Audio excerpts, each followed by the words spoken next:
Hi friends, నేను మీ దీక్షిత్. ఈ రోజు ది లెజెండ్ ఆఫ్ ముతీథాయ్ 9 సత్ర మూవీ గురించి వివరించబోతున్నాను. సినిమా ప్రారంభంలో రామ్టెక్ గురించి చెప్పబడింది. రాజ్యం, ఇక్కడ ప్రజలు యుద్ధ పద్ధతిని పరిగణించేవారు. కళలు, ముయథాయ్ మరియు ఒక మాయారాయి 9 నుంచి 17 వరకు వారి సంరక్షకుడు. అప్పుడు ఒక రోజు ధ్యాయక్ష అనే రాక్షసుడు వారిపై దాడి చేశాడు. వారి పోరాటం మొదలైంది. ఒకరోజు అక్కడి ప్రజలు ఒక జాతకుడు యోగిని తీసుకొచ్చారు. ఈ రోజు తమ రాజ్యంలో మగబిడ్డ పుడతాడు అని చెప్పాడు. ముయథాయ్ మరియు 9 నుంచి 17 వరకు సహాయంతో రాయి మరియు వాటిని విడిపించేందుకు ఆ రాక్షసుడిని చంపుతుంది. ఆ రాక్షసుడు తెలుసుకున్నప్పుడు అతను ముయథాయ్లందరినీ చంపేస్తాడు. ఆ స్థలంలో ఆ రోజు పుట్టిన పిల్లలందరినీ స్కూల్ కి లాక్ వేసి పిల్లలందరినీ లాక్కెళ్లారు. ఆ పిల్లల్లో రామ్టెక్ కి ఒక యువరాజు కూడా ఉన్నాడు. నెక్స్ట్ సీన్ లో పాన్ అనే వ్యక్తి పారిపోవడాన్ని మనం చూస్తాము. పాన్ ని కొన్ని రాక్షసులు అనుసరించారు. అప్పుడు అతనికి ఒక చిన్న పిల్లవాడు మరియు ఆ రాయి ఉన్నట్లు కనుగొనబడింది. 9 నుంచి 17 వరకు అలాగే అతను రాజభవనం నుండి దొంగిలించి ఉండవచ్చు. ఇక్కడ పాన్ స్నేహితుడు కూడా అతనికి సహాయం చేయడానికి వస్తాడు. కానీ ఎక్కువ ధ్యాయక్ష ప్రత్యేకతతో సహా రాక్షసులు అక్కడికి వస్తారు యోధుడిని ఇన్స్టాల్ చేయడానికి. పాన్ మరియు జైగర్ ఆ రాయిపై పోరాడటం ప్రారంభిస్తారు. పోరాడుతున్నప్పుడు వారు ఒక వంతెనకు చేరుకుంటారు. అక్కడ ఆ తాడు వంతెన విరిగిపోతుంది. పాన్ ఆ బిడ్డ మరియు రాయితో సరస్సులో పడతాడు. సరస్సులో నీటి ప్రవాహంతో పాన్ ప్రవహిస్తుంది. బీచ్ లోకి వెళ్తాడు. అక్కడ ఒక చెడ్డవాడు ఇద్దరినీ తీసుకుని అతనితో వెళ్తాడు. చాలా సంవత్సరాల తర్వాత నెక్స్ట్ సీన్ లో చూపించబడింది. ఇక్కడ పిల్లవాడు పెద్దవాడయ్యాడని మరియు అతని పేరు ఓత్ అని మనం చూస్తాము. అతను తన తండ్రి పాన్ తో కలిసి ఇక్కడ నివసిస్తున్నాడు. నౌక్ అనే ద్వీపంలో రాక్షసులు అందరి నుండి దాక్కున్నాడు. రాక్షసుల నుండి తప్పించుకుంటూ పాన్ ఇక్కడికి చేరుకున్నప్పుడు అతకు పక్షవాతం వచ్చింది. ఓత్ ముయథాయ్ లో శిక్షణ పొందాలని అతని కోరిక. కానీ ఓత్ ఎప్పుడూ సీరియస్ గా తీసుకోలేదు. మరియు మరుసటి రోజు అతను ఎందుకు అలా కలలు పొందుతున్నాడని పాన్ ని అడుగుతాడు. పాన్ ఓత్ కి ఇప్పుడు నిజం తెలుసుకోవాల్సిన సమయం వచ్చిందని చెప్పాడు. అతను ఓత్ కి రాజభవనం నుండి దొంగిలించిన 9 నుంచి 17 వరకు రాయిని చూపిస్తాడు. ఆ గ్రామంలో అతను పాన్ కు ఓత్ ఇచ్చిన ఓత్ తల్లిదండ్రులను కలిశాడు మరియు అతను తప్పించుకోవడానికి సహాయం చేశాడు. ఈ మొత్తంలో ఓత్ తల్లిదండ్రులు చంపబడ్డారు. పాన్ ఓత్ కి ఒక విగ్రహాన్ని ఇచ్చి ఓత్ కి అతను ఆ వ్యక్తులని చెబుతాడు. తన కలలో చనిపోవడం చూస్తుంది అతని తల్లిదండ్రులు. మరియు అతని పని 9 నుంచి 17 వరకు రాయిని యువరాజు వద్దకు తీసుకెళ్లడం. ఓత్ ఆ ప్రత్యేక రాత్రిలో జన్మించాడు మరియు పాన్ అతను 9 నుంచి 17 వరకు రాయిని తీసుకుంటాడని చాలా ఆశలు పెట్టుకున్నాడు. మరియు రాక్షసుడిని చంపండి. మరియు ఈ కారణంగా అతను ఓత్ కు శిక్షణ ఇవ్వమని వృద్ధుడిని కోరాడు. ఎందుకంటే ఆ వ్యక్తి ముయితైకి గురువు. ఇదంతా విన్న ఓత్ చాలా బాధపడతాడు. మరియు దీని తరువాత అతను తనను తాను అనుమతించనని వాగ్దానం చేస్తాడు. అతని తండ్రి త్యాగం ఫలించలేదు. మరుసటి రోజు నుండి అతను చాలా బాగా శిక్షణ పొందడం ప్రారంభించాడు. మరియు ఆ పాత ఉపాధ్యాయునికి కొన్ని సంవత్సరాలలో అతను ఒక ముయితైకి చాలా మంచి శిక్షకుడు అవుతాడు. ఒక రోజు పాన్ కి అతని స్నేహితుడు లాంగ్ నుండి సందేశం వచ్చింది. చాలా ఏళ్లుగా పాన్ కోసం వెతుకుతున్నారు. ఆ మెసేజ్ ప్రకారం లాంగ్ బీచ్ కి వస్తున్నాడు, అతనిని కలవండి. ఇప్పుడు ఈ ఇద్దరూ కలిసినప్పుడు పాన్ తన మిషన్ గురించి అతనికి చెప్పాడు.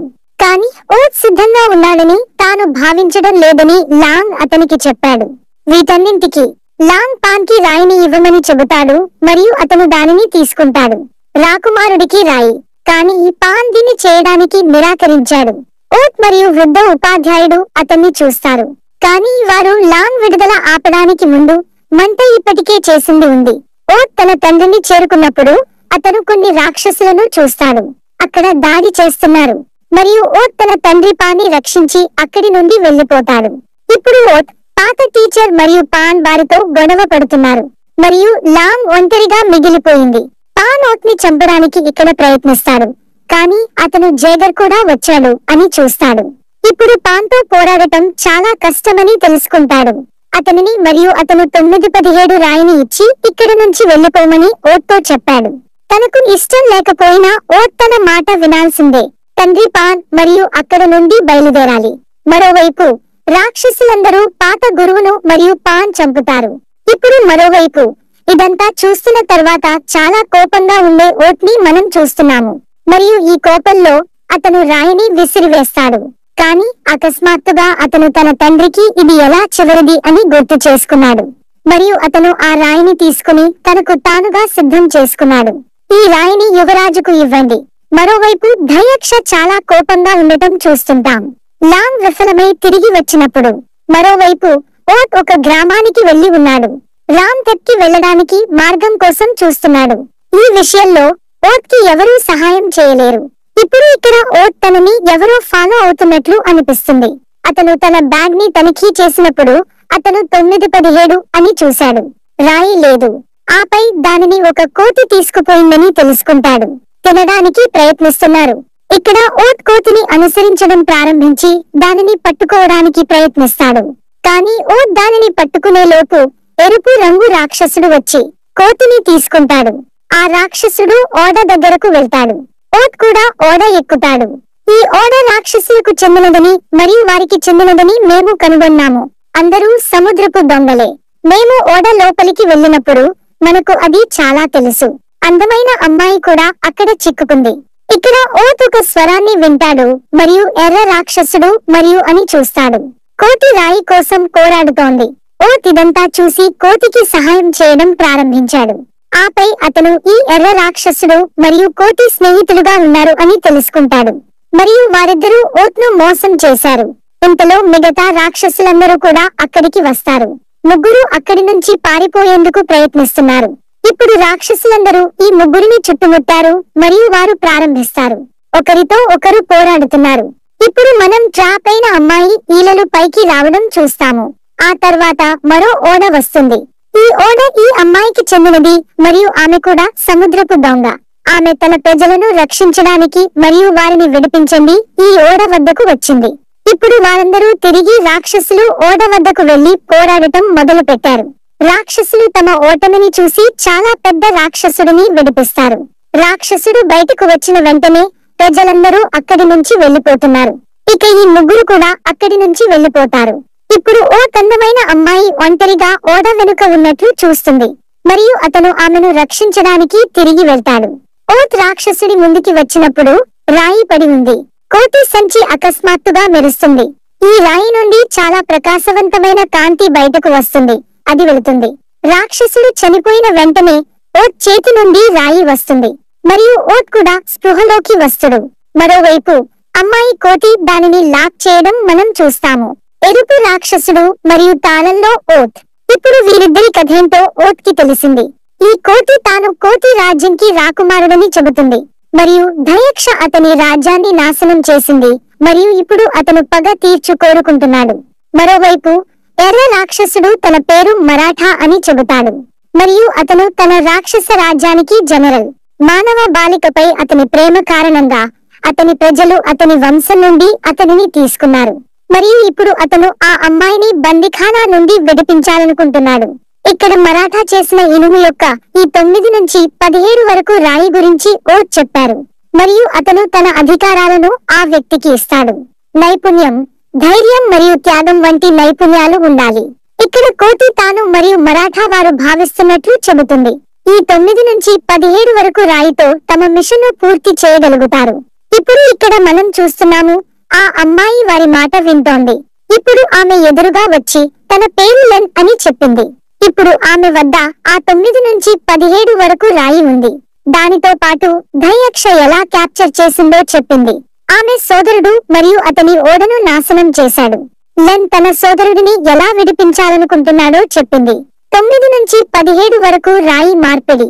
కానీ ఈ రాక్షసుడు అలాంటి ఒప్పందం చేయలేదని మరాఠా ఆమెకు చెబుతుంది మరియు ఈ విధంగా ఆమె తన మరియు ఆమె సోదరుడి జీవితాన్ని ప్రమాదంలో ఉంచుతుంది. లెన్ ఇవన్నీ అర్థం చేసుకుని ఈ ముగ్గురిని విడిచిపెడతాడు. కానీ దీనికి బదులుగా ఆమె ఈ ముగ్గురిని కలుస్తుంది. ఇప్పుడు మరొక వైపు దయక్ష తన యోగితో కలిసి రాజ యువరాజు కోసం వెతకడం ప్రారంభిస్తాడు మరియు అతను రాజ యువరాజు గురించి కూడా తెలుసుకుంటాడు. కాబట్టి అతని యోగి రోజుల తర్వాత అతను జన్మించినది అదే తేదీ అని చెప్పారు. కాబట్టి ఆ రోజు ఆ రాజకుమారుడు చంపబడితే అప్పుడు అక్ష బలం మరింత పెరుగుతుంది. మరోవైపు జైగర్ గురించి తెలుసుకోవడం మనం చూస్తాము మరియు అతను తన ఓడ వద్దకు వచ్చి దాడి చేస్తాడు. ఇప్పుడు ఇక్కడ మనం యుద్ధంలో జైగర్ ముసుగు పగలడం చూస్తాము. మరియు ఇదే రాక్షసుడు తన తల్లిదండ్రులను చంపేశాడు అని ఆడ్ తెలుసుకుంటాడు. ఆడ్ జైగర్ ని చంపడానికి ముందు ఓడలెంచి నియంత్రించబడదు మరియు ఆమె ఒక లోయకు వెళ్లి క్రాష్ అవుతుంది. ఇక్కడ జైగర్ ఎక్కడ అతను చెందినవాడు నుండి అదే లోయ అని చెప్పాడు. కానీ మానవులు ఈ స్థలాన్ని నాశనం చేశారు. ఇదంతా అయ్యాక జైగర్ ఇక్కడి నుంచి వెళ్లాల్సి వచ్చింది మరియు బేసి మళ్లీ శక్తివంతంగా మారుతుంది. జైగర్ ఇప్పుడు ఈ బేసి రూపాన్ని సహించలేడు మరియు అతను చాలా ఘోరంగా కొట్టబడ్డాడు. నేను ఒక యోధుని మరణంతో చనిపోవాలనుకుంటున్నాను, కానీ ఆడతన్ని చంపలేదు మరియు కొత్త జీవితాన్ని ప్రారంభించమని చెబుతుంది. దీని తరువాత జైగర్ ధైర్యక్ష వెళ్తున్నట్లు ఆడ్కి చెప్పాడు. 3 రోజుల తర్వాత రాజకుమారుడిని చంపండి. ఇప్పుడు ఈ ప్రజలు అతి కష్టం మీద ఆ గ్రామానికి చేరుకున్నారు. దీని తర్వాత తాన్ పేర్కొన్న మార్గంలో ఆడ్ నడుస్తుంది మరియు ధైర్యక్ష రాజభవనానికి చేరుకుంటాడు. ఇక్కడికి చేరిన తర్వాత ఈ రోజు కూడా అలాగే ఉంది. ధైర్యక్ష రాజకుమారుడిని చంపబోతున్న తేదీ మరియు ఇక్కడ సరస్సు భూగర్భంలో ఉంది. ఇక్కడ మనం ఆ పైరేట్ రాక్షసుడిని కూడా చూస్తాము. ఇక్కడ మరాఠా ఖైదీగా వారికి ఆడ్ తెస్తుంది. కానీ లాంగ్ కూడా ఇక్కడ ఉంది. తన రహస్యం బహిర్గతం కాబోతోందని ఆడ్ తెలుసుకున్నప్పుడు అప్పుడు వారందరూ రాక్షసుడితో పోరాడటం ప్రారంభిస్తారు. వారి మధ్య చాలా మంచి ఫైట్ ఉంది మరియు దీని తరువాత ఆడ్ రాజా యువరాజును రక్షిస్తాడు. దీని తరువాత ఆడ్ తన ప్లాన్ గురించి యువరాజుకి చెప్పి అతని చేతిలో రాయి ఇస్తాడు. ఇప్పుడు ఇక్కడ యోగి కొన్ని విచిత్రమైన మంత్రాన్ని పఠిస్తున్నాడు మరియు ఇక్కడ ప్రజలందరూ రాక్షసులుగా మారడం మనం చూస్తాము. కానీ ధైర్యక్ష అతన్ని పట్టుకుంది. ఇప్పుడు కోటి మరాఠాను సహాయం కోసం పిలుస్తుంది మరియు ఇక్కడ మరాఠా ధైర్యక్ష యొక్క సోదరుడు చిన్నవాడు అని మనకు తెలుసు. దీని తరువాత ధైర్యక్ష వారందరినీ పట్టుకుంటుంది మరియు అతను రాయిని అగ్నిలో విసిరాడు, తద్వారా అది ఆరిపోయింది. ఇప్పుడు ఇక్కడ అతను మరాఠా స్నేహితురాలిని తన ముందుకు తీసుకువస్తాడు మరియు అతను మీ స్నేహితులందరినీ చంపకపోతే నేను ఈ అమ్మాయిని చంపేస్తుంది అని చెప్పాడు. ఇప్పుడు ఇక్కడ మరాఠా చాలా నిశ్శబ్దంగా ఉన్నాడు మరియు ఏమీ చేయలేడు. దీని తరువాత ధైర్యక్ష ఆ అమ్మాయిని చంపుతుంది. ఇప్పుడు ఇక్కడ మరాఠా చాలా కలత చెందాడు మరియు అతనితో పోరాడటం ప్రారంభించాడు. వారి పోరు మధ్యలో అతను టై అయినప్పటికీ బేసి తాడులలో పైకి 9 నుంచి 17 వరకు రాయి దగ్గరికి వెళ్లడానికి ప్రయత్నిస్తుంది. ఇప్పుడు ఇక్కడ జైగర్ వచ్చాడు. అతను చేరుకోగలిగేలా 9 నుంచి 17 వరకు రాయి బేసిని విడిపించాడు. ఇది చూసిన ధైర్యక్ష నేను చేస్తాను అని జైగర్ తో చెప్పాడు. ఈ వ్యక్తులతో కలిసి మిమ్మల్ని చంపండి. ఇప్పుడు 9 నుంచి 17 వరకు రాయి బేసికి వస్తుంది మరియు ధైర్యక్ష వస్తుంది. అతని ముందు వారు పోరాడగలరు. ఇప్పుడు ధైర్యక్ష యొక్క ఒక్క దెబ్బతో ఆడ్ డైస్ మరియు 9 నుంచి 17 వరకు రాయి ముక్కలుగా విరిగిపోతుంది. ఇక్కడ యోగి వచ్చి బహిరంగ ఆకాశంలో నక్షత్రాలు మెరిసిపోతున్నట్లు చూస్తాడు మరియు అతను ఆ విషయాలన్నీ గుర్తుంచుకుంటాడు.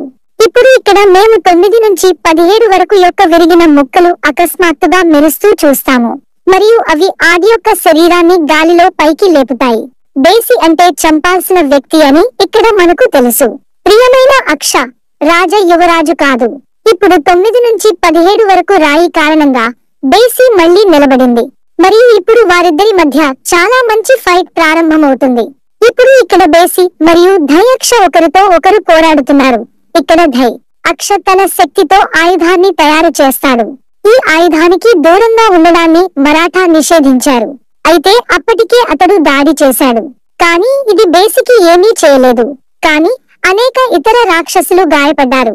ఇప్పుడు మళ్లీ ధైర్యక్ష దాడి చేసింది, కానీ ఈసారి ఆర్స్ దాడి భారీగానే ఉంది.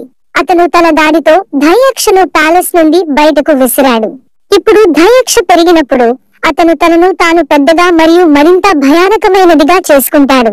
ఇప్పుడు ఇక్కడ మళ్లీ పోరాటం మొదలైంది మరియు ఇక్కడ అతను నేర్చుకున్న అన్ని ముయే థాయ్ నియమాలను ఉపయోగిస్తాడు మరియు చాలా మంచి పోరాటంతో పోరాడుతుంది మరియు చివరికి అతను ధైర్యక్షను చంపేస్తాడు. దీని తరువాత చాలా ప్రకాశవంతమైన కాంతి బయటకు వస్తుంది. ధైర్యక్ష చనిపోయిందని గ్రామస్తులందరికీ తెలిసింది. దీని తరువాత మరాఠా ఉన్నటువంటి రాక్షసులందరికీ రాజుగా చేశారు మరియు కోటి రాజ్యం కూడా పునరుద్ధరించబడింది మరియు లెన్ కూడా తన సోదరుడితో కలిసి వెళ్లిపోతాడు. అక్కడ ముయే థాయ్కి కొంతకాలం బోధిస్తాడు, కానీ చివరికి శాంతిని పొందడానికి అతను తిరిగి ద్వీపానికి వెళ్తాడు. అక్కడ అతను తన తండ్రి పాన్ తో కలిసి నివసించాడు. చివరికి ఆర్ని ఇష్టపడటం ప్రారంభించిన లెన్ అతన్ని కలవడానికి ఆ ద్వీపానికి వెళ్తుంది. ఇక్కడితో సినిమా ఎండ్ అవుతుంది. ఫ్రెండ్స్, ఈ వీడియో మీకు నచ్చితే తప్పకుండా ఈ వీడియో లైక్ చేయండి. అలాగే ఛానల్ ని సబ్స్క్రైబ్ చేయండి మరియు బెల్ ఐకాన్ పై క్లిక్ చేయండి. Check out the links to more videos down below and don't forget to like and subscribe.